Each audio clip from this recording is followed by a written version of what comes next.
ఎన్నికల మేనిఫెస్టోలో ఇచ్చిన హామీలకు కట్టుబడి ఉన్నామని మంత్రి పొన్నం ప్రభాకర్ అన్నారు. హైదరాబాద్ అమీర్పేటలో గృహజ్యోతి కార్యక్రమాన్ని మంత్రి ప్రారంభించారు.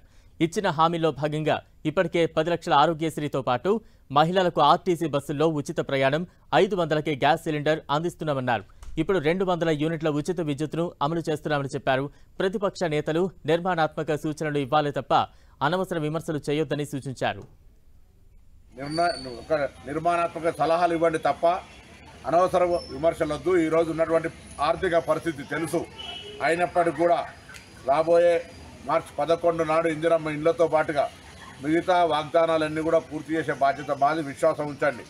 ఈరోజు ఈ కార్యక్రమాలన్నీ కూడా మామూలు అంశాలు కాదు. మహిళలకు సంబంధించి కుటుంబ పరంగా రోజు వాడి ఉపయోగించుకునే విద్యుత్ కావచ్చు, గ్యాస్ కావచ్చు, ప్రయాణానికి సంబంధించిన మహిళలది కావచ్చు, ఆరోగ్యం కావచ్చు, వీటన్నిటి ద్వారా తప్పకుండా మహిళా సాధికారికత వచ్చి వాళ్ళ యొక్క జీవితాల్లో కొంత అభివృద్ధి జరిగేటువంటి అవకాశం ఉంటుంది. ఇంకా